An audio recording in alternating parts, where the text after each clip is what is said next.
Alright, so the Hobbit requested something a while back, and it is SCP-939. I have some experience with this thing from running from it as if my life depended on it. Well, not really running. I stood in one place and hoped to God it wouldn't find me in Containment when I played Containment Breach.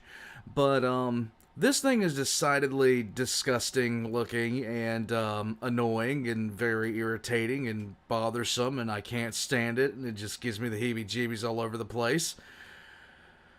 So, we're going to get into watching this, and this is the, with many voices, yeah, it's just not right. This isn't polite. It's not good at all.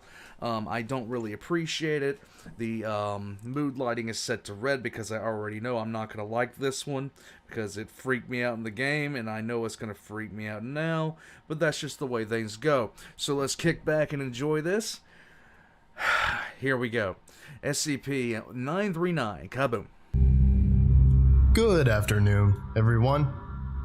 My name is Dr. Miller, and the SCP we're going to be looking at today is SCP-939. Object Class, Keter. Special Containment Procedures. SCP-939-1, 3, 19, 53, 89, 96, 98, 99, and 109 are kept in cell 1163A or 1163B. 10 by I think I was eaten by all of them. 10 by 3 meter containment chambers within Armed Biocontainment Area 14. Lovely. Both cells are environmentally regulated and negatively pressurized, with walls constructed of reinforced concrete. Access to these cells is regulated by an outer decontamination chamber and inner gas-tight steel security doors. Observation windows are constructed of laminated ballistics glass 10 centimeters in thickness, protected by a 100 kilovolt electrified mesh. Humidity is maintained at 100% at a temperature of 16 degrees Celsius. Lovely. Specimens are monitored at all times via infrared cameras. Level 4 authorization is required to access SCP-939, their containment areas, or the observation chambers.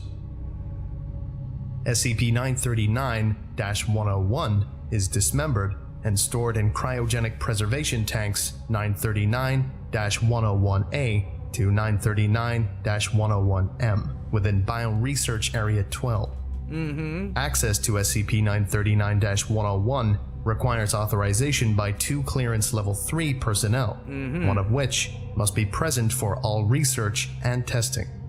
The contents of only one 939-101 tank may be accessed at any given time. Core temperature of SCP-939-101 tissues must be monitored while removed from cryogenic preservation. Should core temperature exceed 10 degrees Celsius, tissues are to be returned to their corresponding tank and all testing suspended for a period of 72 hours.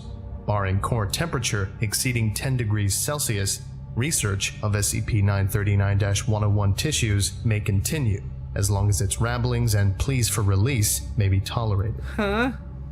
Containment cells should be cleaned bi-weekly. While this takes place, SCP-939 specimens will be transferred to the adjacent cell. Okay. During this time, the cell's door and observation window must be inspected for damage and repaired or replaced accordingly.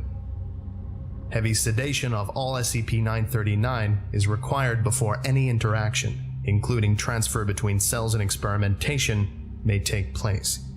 See Document 939-TE4 for Transfer and Experimentation Protocol. Level Lovely. C hazmat gear is to be worn by personnel during interactions with SCP-939 specimens, and in any areas which SCP-939 have been known to inhabit. Afterward, standard decontamination procedures are to be observed by all personnel involved to ensure no secondary spread of amnestic agents occurs. So this thing is capable of producing amnestics. Okay, lovely. Following Incident ABCA-14-939-3, all non-D-Class personnel interacting with SCP-939 for any length of time are required to wear 2 waterproof electronic pulse monitors for the duration of such interaction. These pulse monitors will transmit to a wireless monitoring system independent of a facility's main power grid, with at least 1 backup power system on standby. What? Should both individuals' pulse monitors flatline or otherwise malfunction, the wearer will be presumed dead. Personnel instructed to disregard all the wearer's subsequent vocalizations and a breach of containment declared automatically. Security personnel responding to such a breach are likewise required to wear these pulse monitors. Additionally, all live SCP-939 must be implanted with subdermal tracking devices upon capture. Lovely.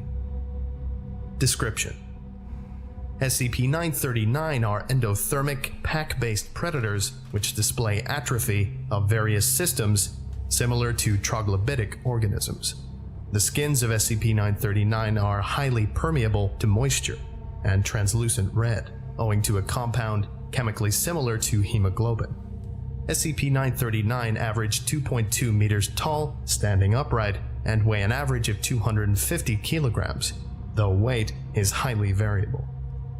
Each of their 4 limbs end with 3-fingered claws with a 4th opposable digit, and are covered in setae which considerably augment climbing ability.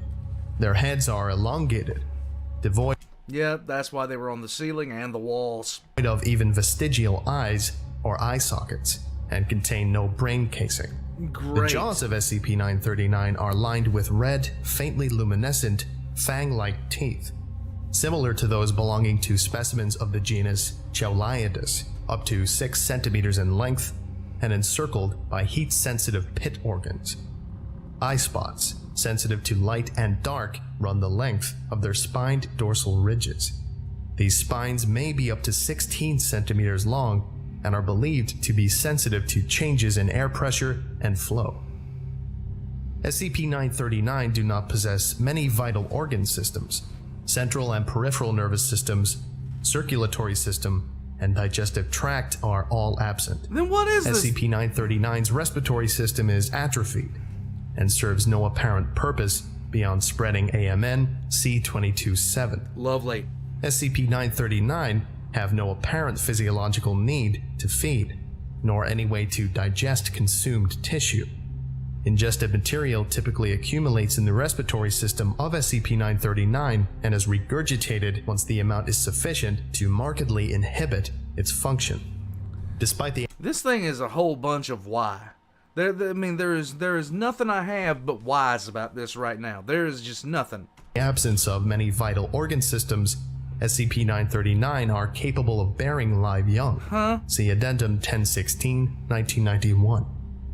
SCP-939's primary method of luring prey is the imitation of human speech in the voices of prior victims.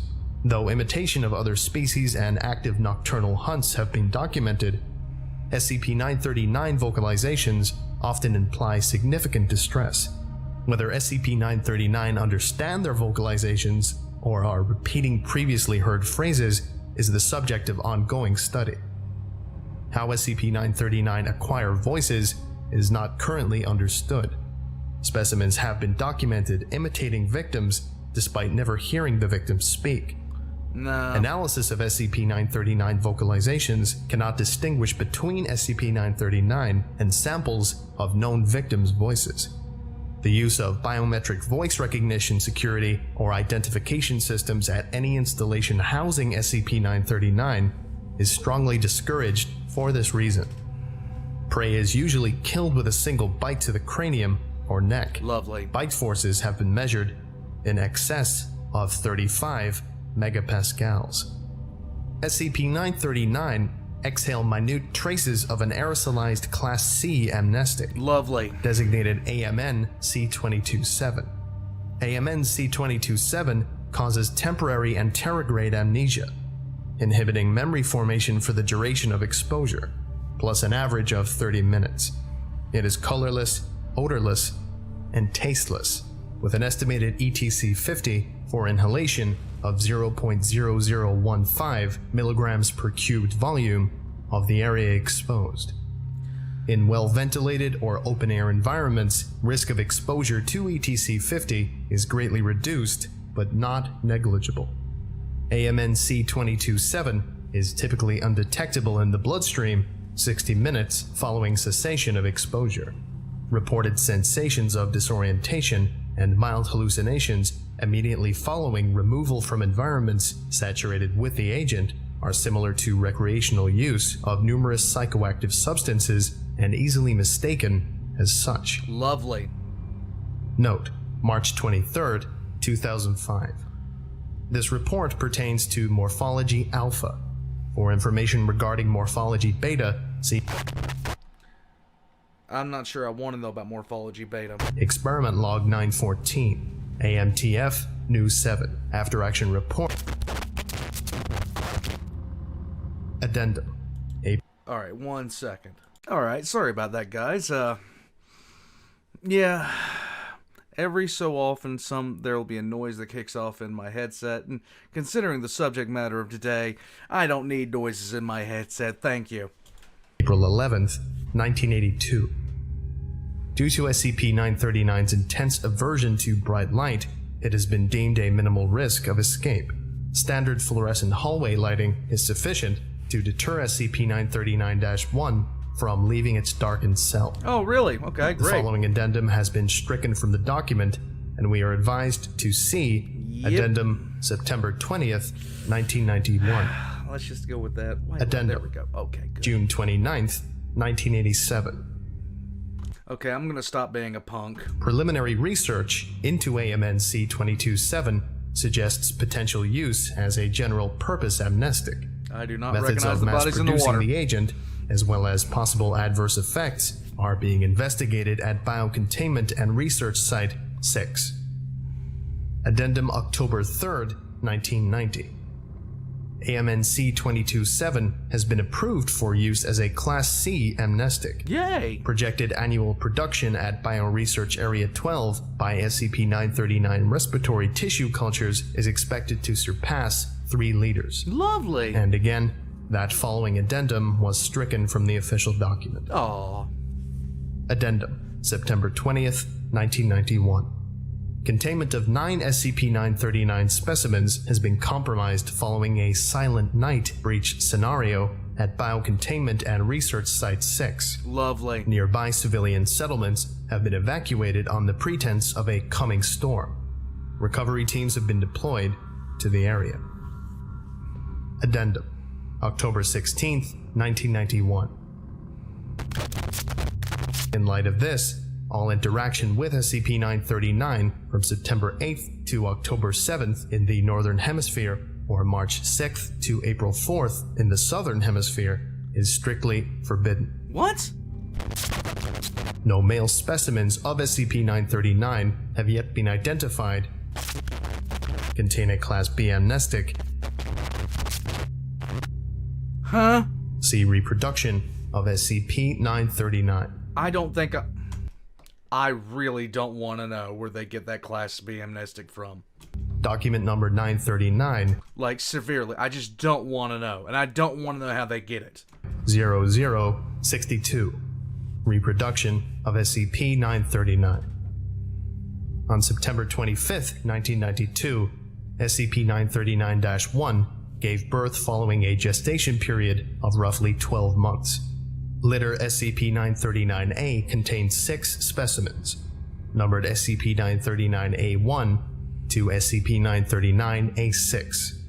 SCP-939-A1, A4, and A5 were male, while A3 and A6 were female. SCP-939-A2 was stillborn and immediately cannibalized by SCP-939-1. SCP-939-1 made no attempts to interfere with the confiscation of its offspring. Vivisection of SCP-939-A1, A3, A4, and A5 found them to be morphologically and genotypically indistinguishable from healthy human infants. The remains of SCP-939-A1 and 939-A3 are kept preserved in Biological Materials Storage Units 939-026-C and 939-026D, respectively, within Bioresearch Area 12.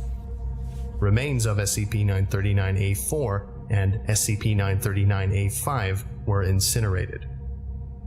SCP-939-A6 will be transferred to for observation as it matures. It will undergo monthly physical examination, supplemented with any additional measures deemed necessary. Okay. Document number 939-A6-16. Transfer of Dr.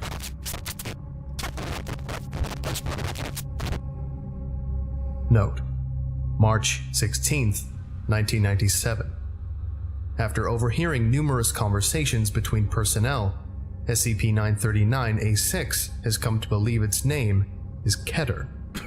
Given the marked positive effect on its mood, staff are advised to neither encourage nor discourage this assumption. Both its mental and physical development have remained consistent with human norms. Okay. Document number 939-A6-33. Emergency Medical Log SCP-939-A6. Date: January 9th, 2001. At approximately 2000 hours, SCP-939-A6 began acting increasingly unsettled. When questioned, it reported a sense of malaise. Breathing was observed to be rapid and shallow. SCP-939-A6 was escorted to the medical ward for further examination. Heart rate was measured to be erratic, averaging 190 beats per minute. No further anomalies were observed.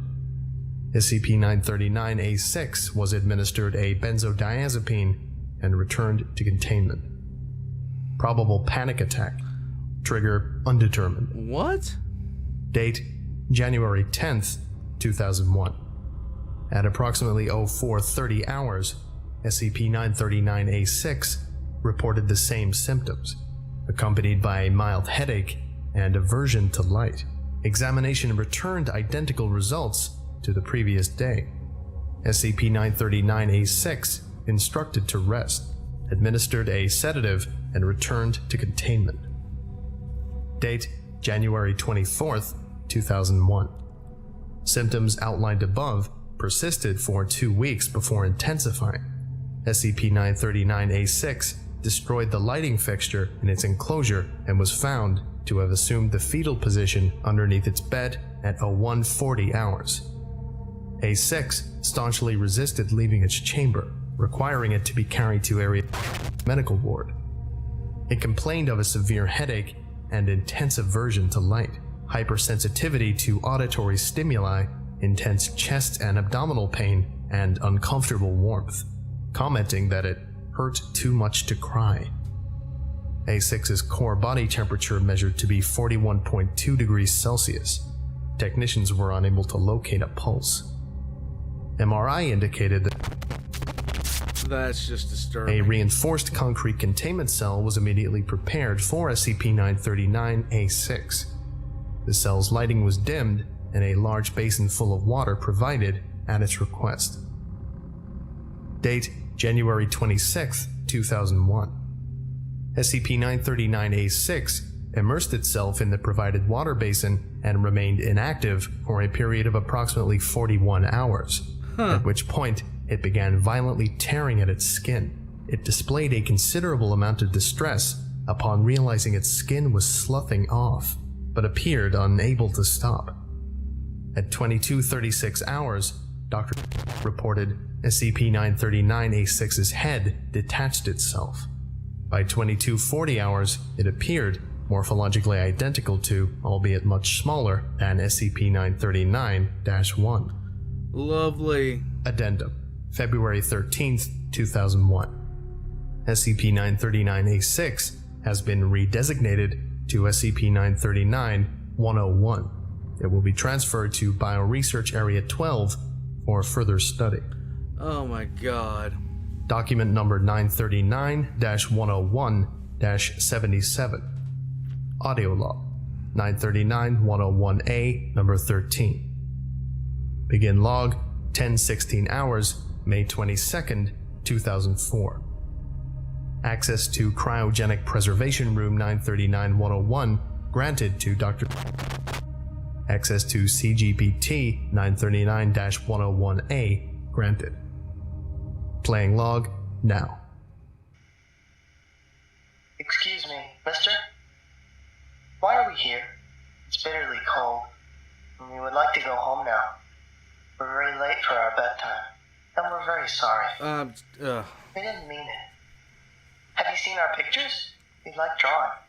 Daddy hung them on the wall except for sometimes when the others in white coats took them away. Daddy told us not to draw pictures like those. They made him sad, so we did our best to draw other things. But sometimes we forgot. Sometimes Daddy hid the pictures, or ripped them up. He told us that it wasn't that he didn't like them. He said it was to keep us safe from the mean doctors in the white coats. But then the doctors took Daddy away. They made us get shots and told us to forget about Daddy, but we were scared of needles without Daddy around. We didn't forget Daddy. Daddy forgot us, though. We think it was the doctor's fault. Daddy wouldn't forget about us. Would he? They gave us a fake Daddy and told us it was real Daddy, but we knew better.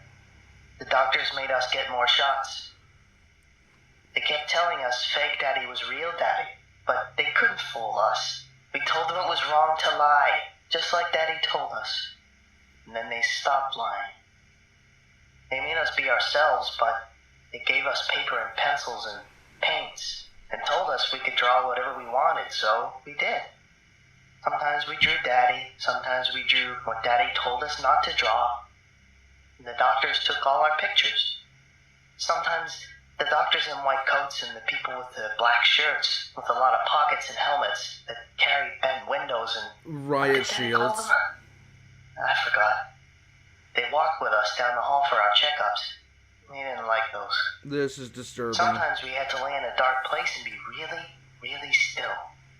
Daddy would tell stories. We didn't always understand them, but we liked them anyway.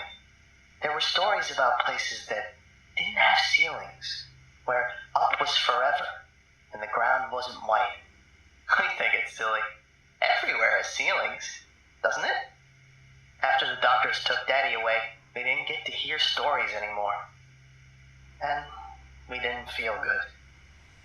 The doctors made us get loads of checkups, and we think they got scared, so we got scared too. We had a really bad headache, and the lights bothered us, and so did noises. We wanted to find lots of cool water away from the bright lights until our headache went away. They let us be in the dark and gave us lots of water, but the water made us itch all over. When we scratched, sometimes our skin came off. We were so scared. We kept asking for Daddy, but he never showed up. Eventually, we didn't have any skin left. No. But it was okay because we didn't need it anymore. We stopped itching after that. The lights stopped bothering us so much and the headache went away after our old head came off. Typically that Lights happens. still bother us, but not as much as they did. We don't see right anymore. We got so hungry. It was bad, but we ate our old skin and our old head. It tasted good, but it was still bad. We were still hungry after that and asked for food. They gave us food, even our favorites, but none of it tasted right to us. All that tasted good was one piece of meat. We asked for more of that. They locked 2 people in the dark with us. We asked them not to, but they didn't listen to us.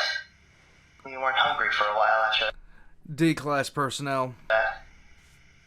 But we're hungry now. We're very sorry. We know lying is wrong. We didn't mean it.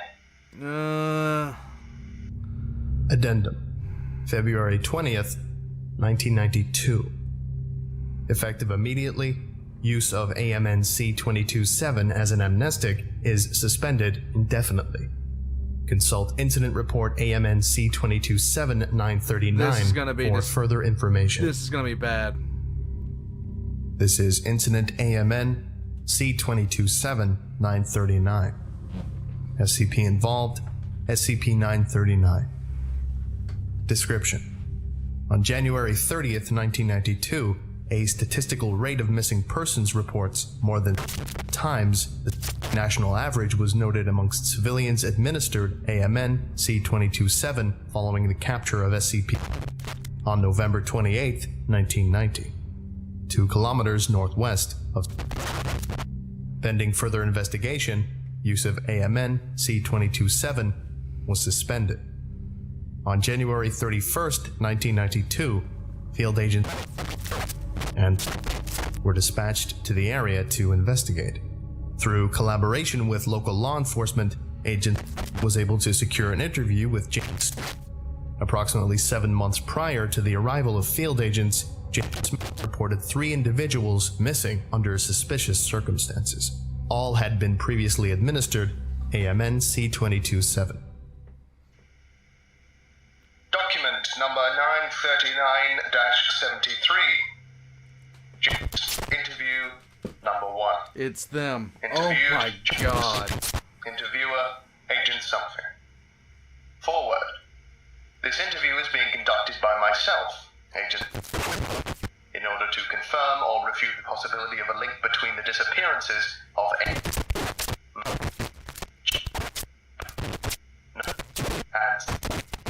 what reported by James on the 5th of June, 1991.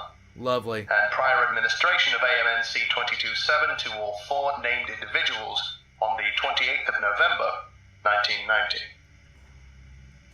Thank you for taking the time to meet with me, Mr. To begin, I'd like you to relate the events of June 5th in as much detail as you can. Okay. We called some friends, and we decided to go for a hike. Just sort of buck about in the woods, you know. It was a nice enough day out, and we had nothing better to do. I remember nothing seemed strange until I commented on a feeling of deja vu. Gave me a funny look, and she said she felt it too. We all did. Must have been the only smart one. He got creeped out and went home. Huh. The rest of us were curious and decided to look into it. I mean, when have you ever heard of 5 people all feeling deja vu at the same time? Can't say I ever have. Please continue. It got even stranger. The feeling of familiarity got stronger and stronger as we neared. Yeah, huge cave nearby. I don't think any of us had ever been inside before. We only had one flashlight, and it was dumb as hell in hindsight. Do what you But gotta do. we went inside. The feeling kept getting stronger. Further in we went.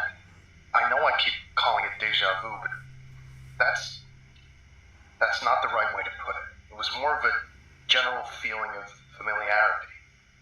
Not like this had happened before, but something about it was just familiar. And nobody could put their finger on what. The deeper we went, the more familiar it felt. The more certain we felt we were getting closer. To what? I don't know. None of us knew. And that's why we kept going. Did you find anything? No. Well, I don't know. I remember saying something about it getting late. That we should turn back. I don't remember anything after that. Until If you need to take a moment, that's fine. I don't remember a fucking thing. Until sitting on the side of the highway. It was dark out. An officer was asking a question, telling me to stay calm until the ambulance arrived. I was all caught up, screaming about Red, begging the officer to let me go. I had to get away. Away from what? The Red! What was Red? I don't remember. What about your friends? They weren't with me. They think I did it.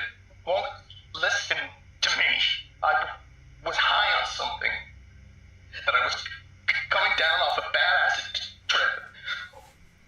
Said I kept screaming at the ambulance, flashing lights, that they were gonna get me. I don't remember that. But Red makes me easy now.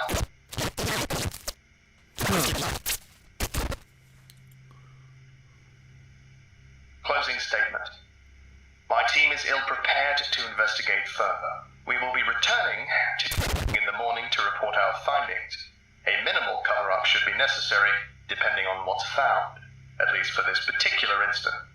To this end, I suggest Mr. Jones should be strongly implicated in his friend's disappearances. Dick, Following move! his conviction, he could be recruited from the prison system as clearance level 0 janitorial staff and transferred to whatever installation can use him. Huh. Dick move. Agent reported Dick move to find somebody to mop the floor. Dick move. the possibility of an SCP-939 den in the area, and Eradication detail was dispatched to investigate.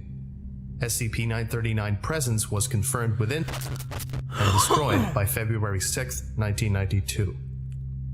On February 20th, 1992, Dr. confirmed the sensation of familiarity reported by James was solely attributable to a hitherto undocumented effect of a second exposure to aerosolized AMNC-227 following a first exposure of an individual to ECT.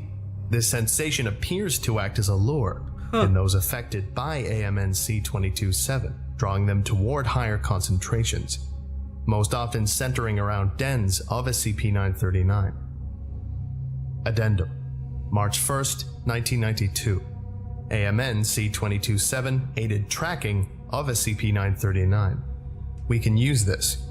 Anyone exposed to a concentration high enough for temporary anterograde amnesia to manifest can stalk them like bloodhounds, if they know how to identify the misplaced sense of familiarity for what it is. Well, there you go. Based on Agent retracing of the route Mr. J.S. and his friends followed, we know to expect an effective range of kilometers if we use this form of tracking.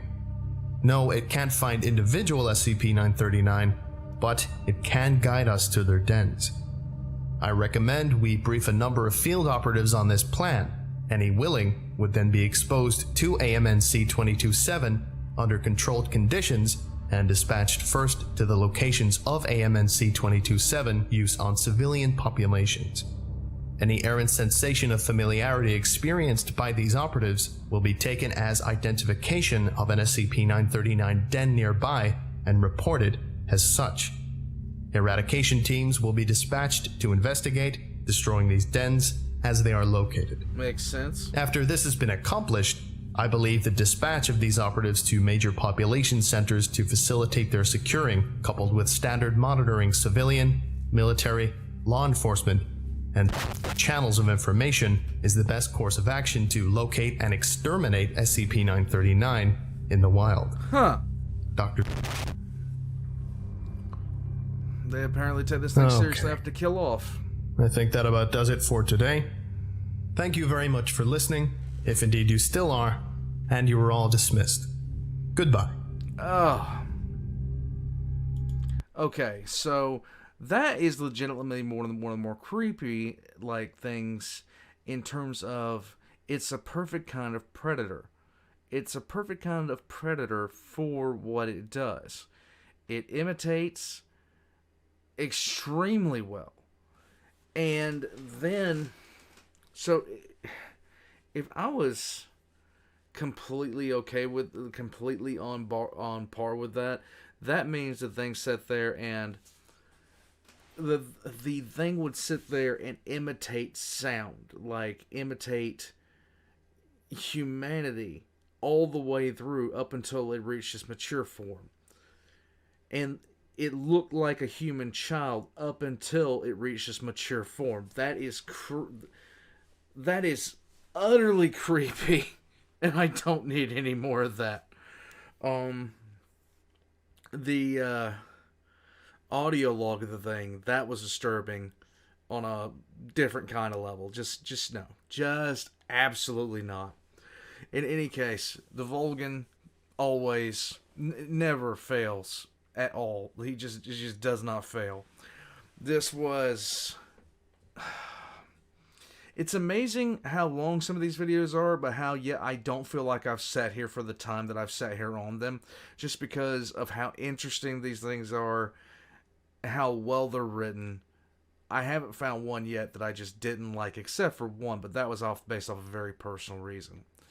In any case, all the Volgun's links, as always, are going to be in the description below. And definitely, if you haven't already, go give him a like. Go give his channel a subscribe, because that's the best way to show that you guys support what he does. Do the same for me if you'd like. I'm going to have all my links in the description next to his, including my Patreon, my Discord, and my merch. Right, and I know that he has merch. I am waiting. Right now, I don't know if I'm moving in the next few months or not. We'll find out sooner or later. I'm hoping to. And I'm hoping to actually do my entire room in black. I don't know if I'm going to do that or not yet. We'll find out. We'll see. I'll be live streaming if I do any kind of renovations to a room when I move into my house. In any case, I'll catch you guys next time. You guys have fun. And happy Monday. You just click button. I don't want to hear any voices. No.